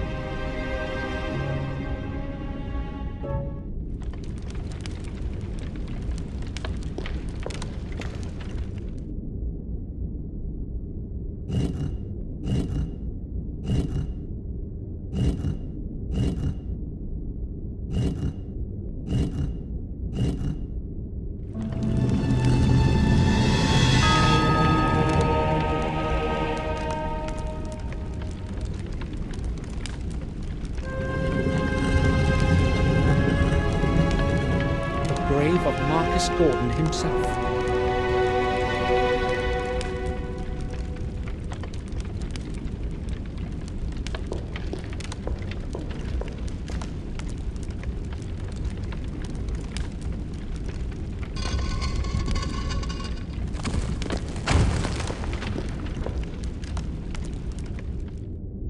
Marcus, the first Gordon. This must be the key William wrote about in his diary, the first of the 5.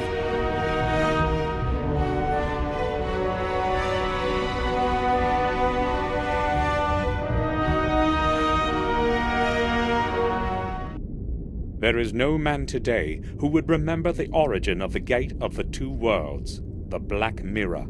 This record shall be a warning to all who blindly long for power, not hesitating to stray from the path of fate, exposing their soul to dark forces. Mordred, the lord of our manor, an amoral, evil man, plagued the people of these lands for many long years, with his ill nature and hatred. His power, however, was soon ended by Marcus, newly returned from the battles with the disbelievers in distant lands. Well acquainted with the habits of his enemy, Mordred made meticulous preparations to withstand the attack of his brother. Realizing that not even the strong walls of the castle could hold against the onslaught forever, he descended into the underground of the chapel. There, he opened within its heart the Black Mirror, and urged the entities of shadow to help prevent his doom. He was not the only one, however, to know of the secret corridors below the castle. By the hand of fate, the balance of power began to lean towards Mordred's side. There was not much time left.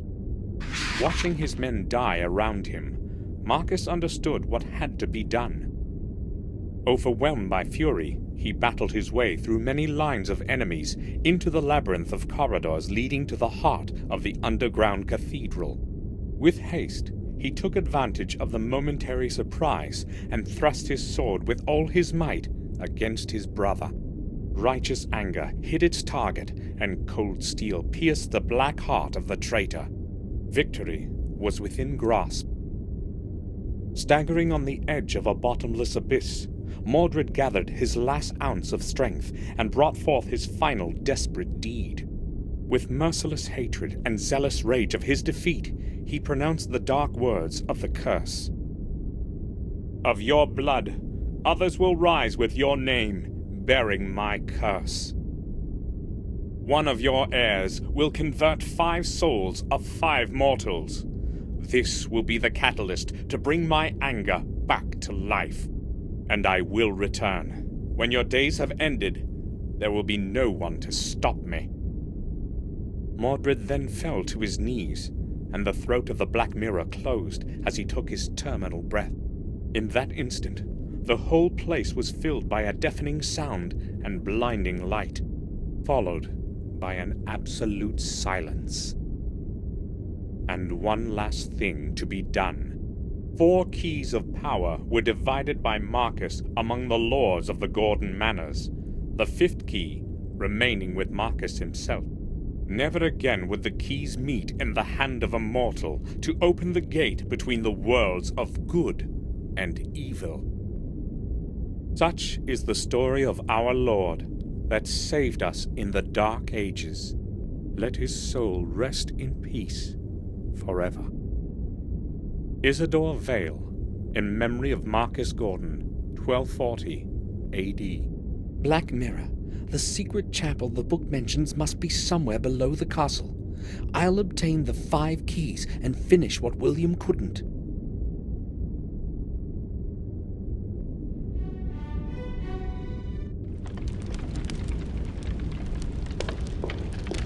I can't see anything over there. I'll stay in the light for a moment.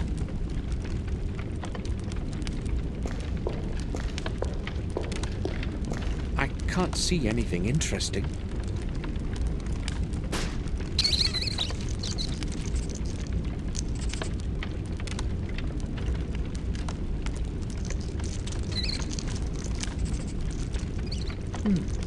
Where did it run?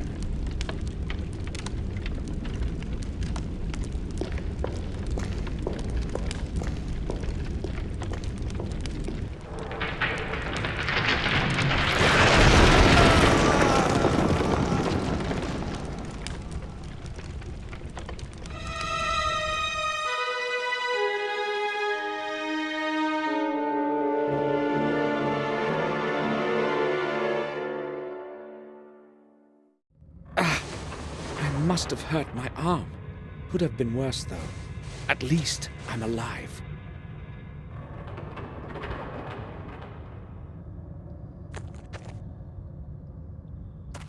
A rusty valve. It might be feeding the fuel somewhere.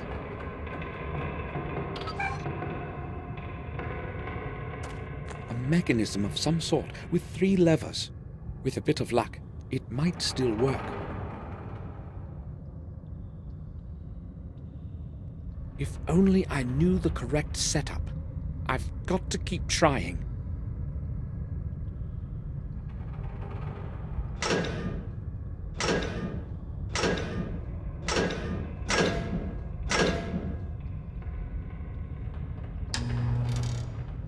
Excellent.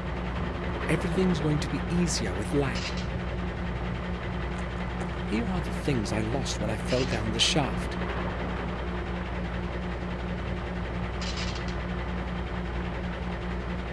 Most of the items are all right.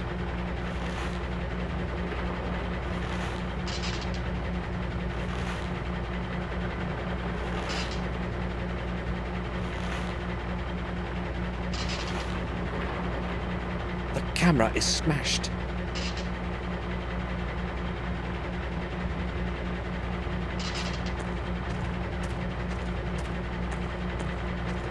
Old wire cutters might come in handy.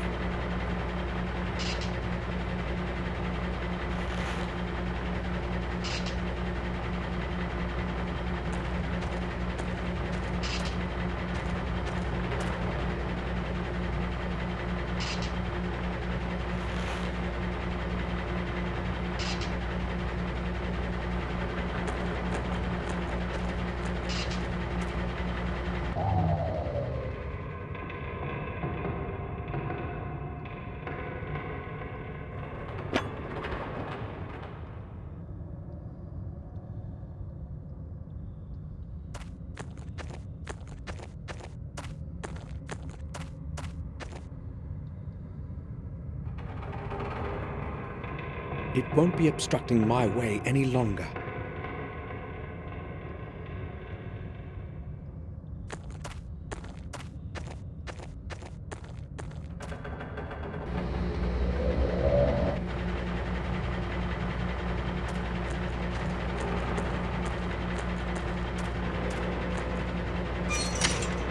Locked. The key is on the other side of the door.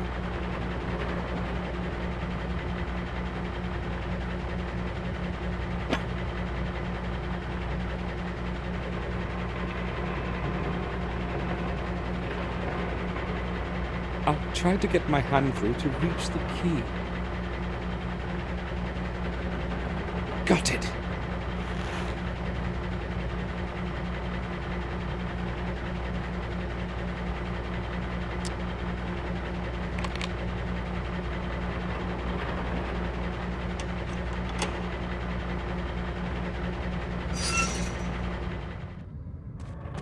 Another shaft. How many of these are there in here? Maybe I'll never make it to the surface again.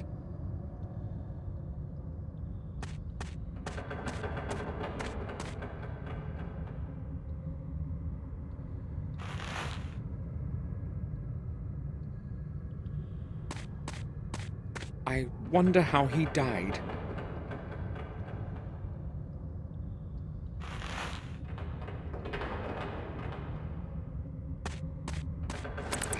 This corridor is entirely clogged.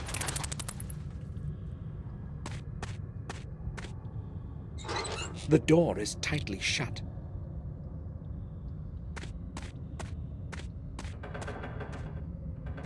Lift shaft.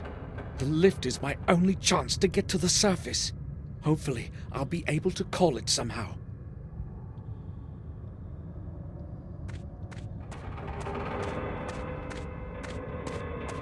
It's broken.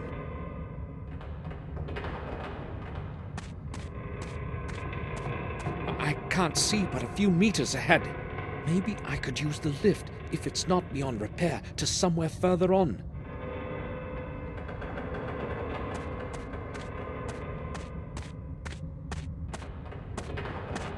There might be something under that lid. I have to push it off somehow in order to get to the lid.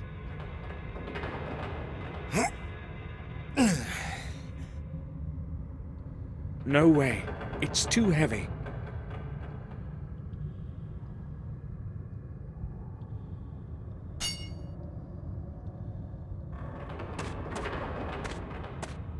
I'll try piercing through the plate with the sharp end of the rod.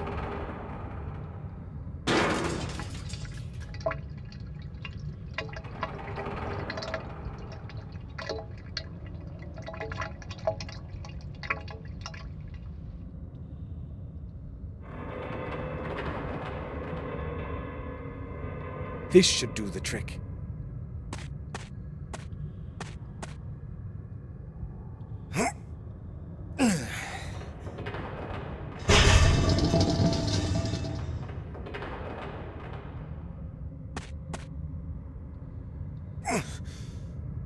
The lid won't move.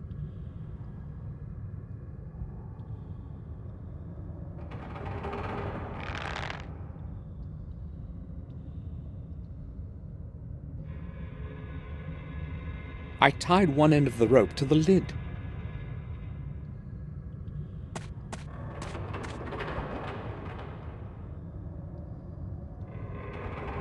All I need to do now is push away the trolley.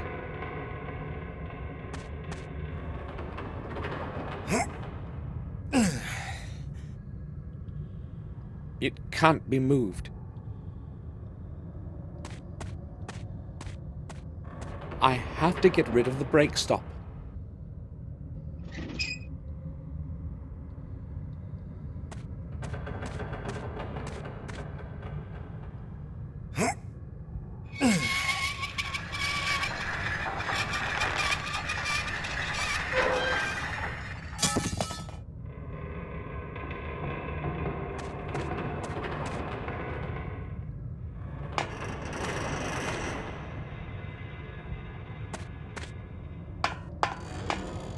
It's entirely dark in here. The power circuit is probably interrupted.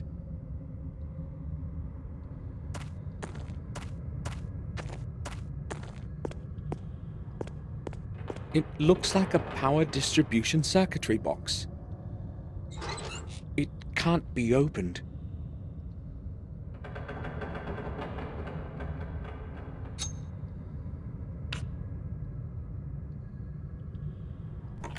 It has loosened. I must reconnect the circuit.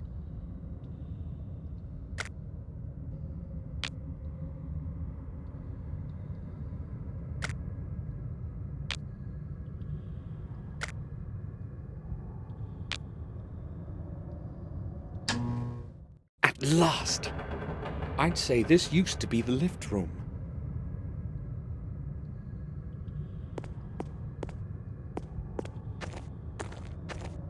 Who could it have been? I found a small key.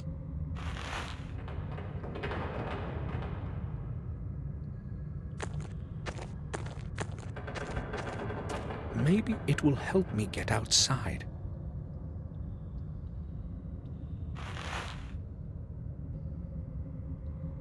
May 29th. Everything has gone smoothly today. Another day without any malfunction. Another day without any malfunction. Except for the dreadful heat here. A horrible 55 degrees. If it were not for the drinks from the surface, we would all drop dead from thirst. May 30th. One of the 3 vent shafts seems to be clogged. The men say something must be stuck in it. That would explain the horrible heat. I have to go to the vent shafts and check out the whole area this afternoon. May 31st. Something has entirely clogged vent 2. It's going to take a while before we can remove it. It's almost halfway through and quite large. Tomorrow we shall discover what has been causing the heat in here. June 1st. We finally dragged out the thing that was clogging the second vent today. It was a body. One of the new workers must have fallen down the vent. Nobody knows his identity yet. The body must have been there for quite a while. And the heat here. June 15th. The last fortnight has been peaceful. No major malfunctions. June 18th. Old Morton has gone mad. They found him at the end of the new corridor, just sitting there, gazing into space. No one managed to get a sensible word out of him. He just kept mumbling about some ghost. Perhaps he has breathed in too much gas. I had him taken to the doctor. June 19th. We had another ghost episode this afternoon. Such nonsense. There must be a gas leak around here somewhere. We'll carry out a reading tomorrow morning. June 22nd. We examined the entire corridor and found nothing. No gas. However, 3 more men had to be taken out today. Nobody knows what is wrong with them. They keep saying the same rubbish as old Morton. If it goes on like this, the mine will have to close down, and Fuller won't be too keen on that. June 23rd. It took me an hour to persuade those cowards into the hoist today. Nobody wants to work in the new corridor. They're afraid of the ghost. I had to agree to shut it down, otherwise I'd have to go into the mine alone. Day 1. Something terrible has happened. I heard strange, damn strange sounds coming from above the lift shaft. And then it happened. A nerve-shattering scream, and the sound of a tremendous crash. I don't know how many minutes or hours have passed since then, but when I regained consciousness, I was on the other side of the room, and my mouth was full of dirt. I believe a couple of my ribs are broken, and my left arm is so swollen I can barely move it. I don't know if I'll be able to crawl out of the lift room in this condition. Day 2. It's no use. All my attempts to break out of here have been unsuccessful. Something must have fallen on the ladder access lid. Damn it. The only other way out is by lift, but it is not working.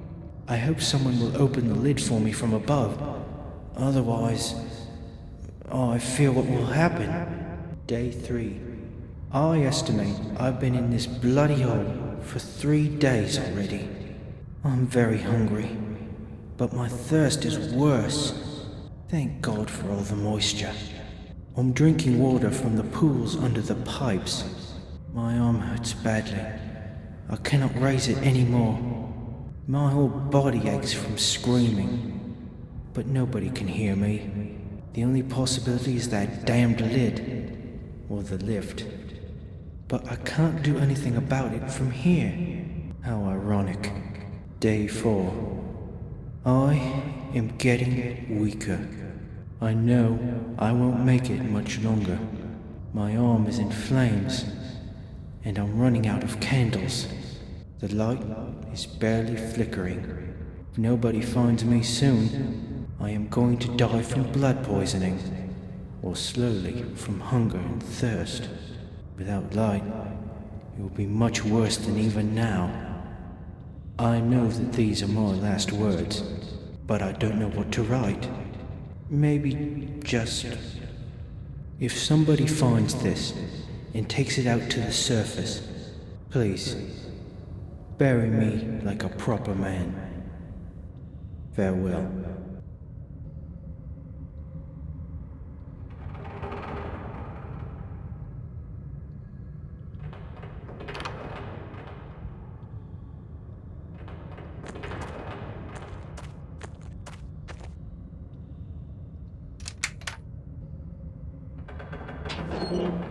A revolver. I'll take it. Hopefully, it will still work. There are some old bullets here. Let's hope they aren't useless.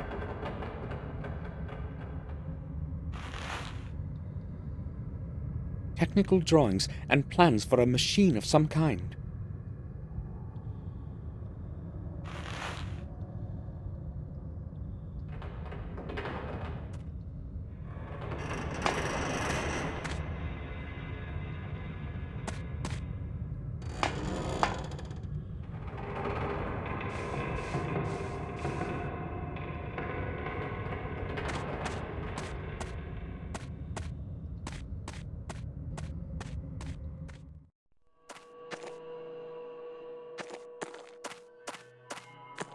I could try starting the machine, but I don't know how.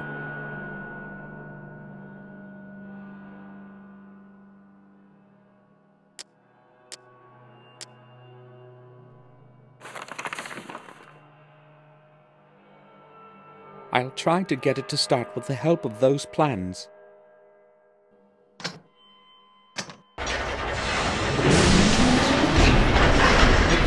controls in the lift room will be functional now.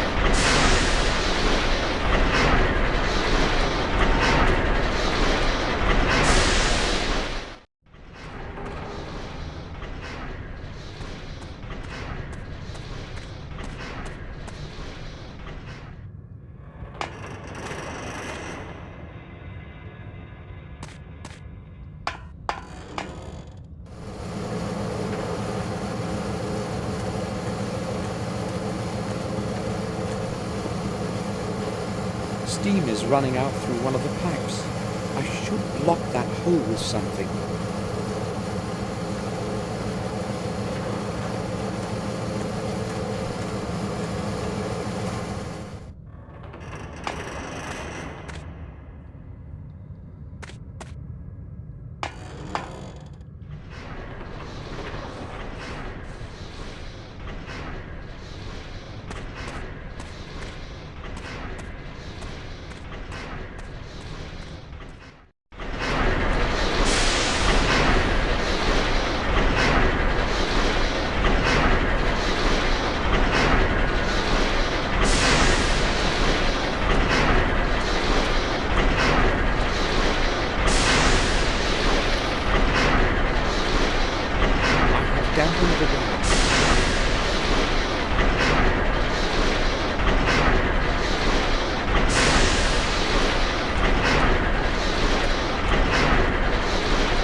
I blocked the hole in the pipe.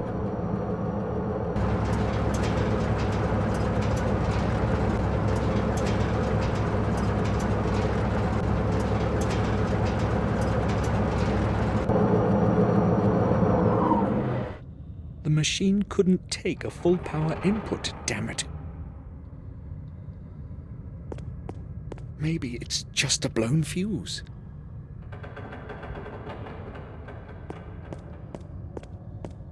One of the fuses has blown.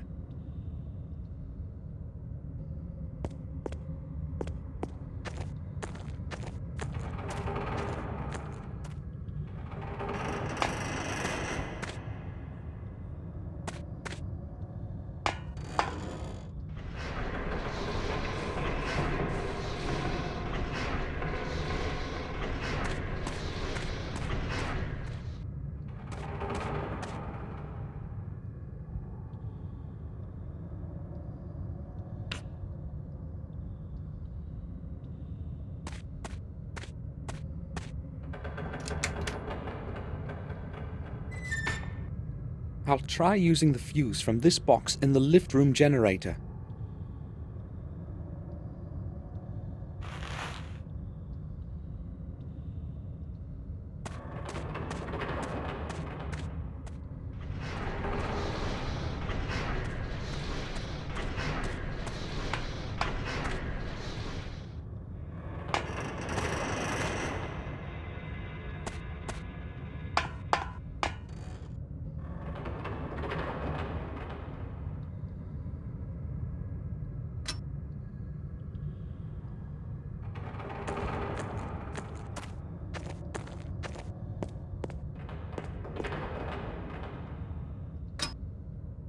It should work with this fuse.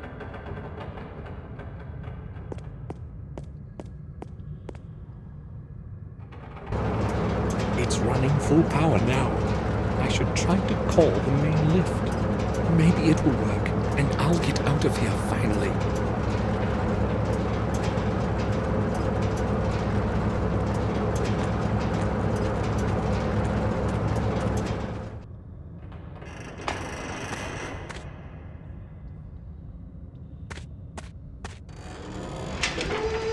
Perfect.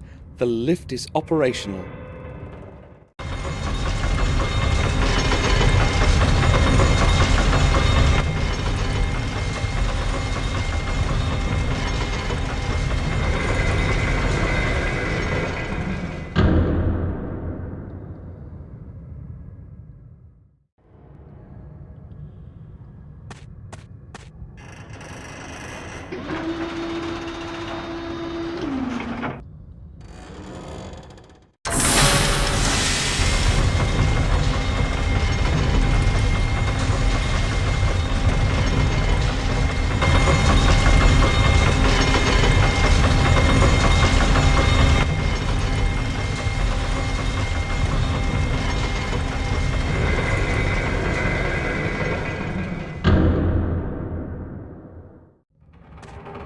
At last, this is the highest floor.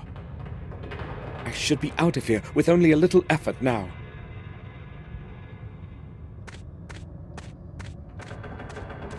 The grate is closed with a padlock chain. I can't get rid of it with my bare hands. The right side of the lock is quite rusty. Maybe I'll be able to break it somehow.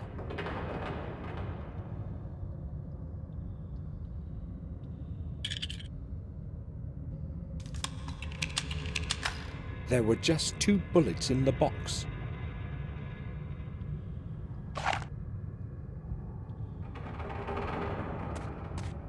I must aim carefully and hit the most fragile part of the lock. A perfect shot. The padlock is down. The way is free. I did it. This isn't looking good.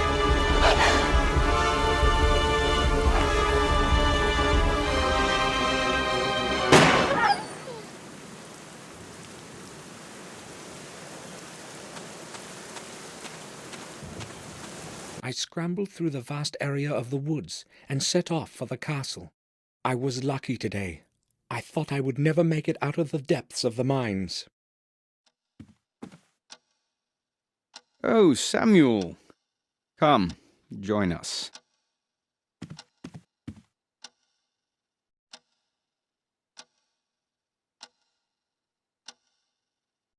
You look terrible, Samuel. Did something happen?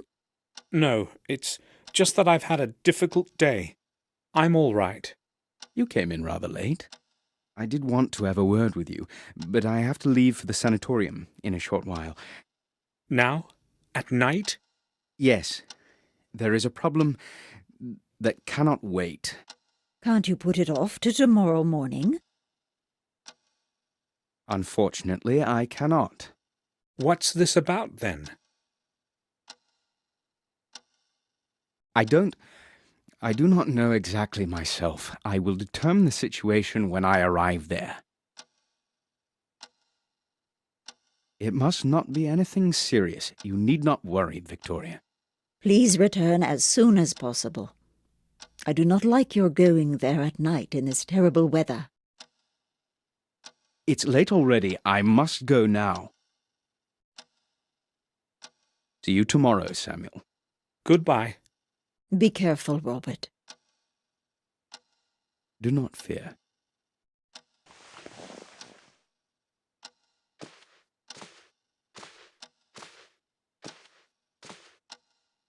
I'll be leaving for Wales tomorrow, Victoria. I should return in 2 days. To Wales? May I ask why? Oh, just for a visit.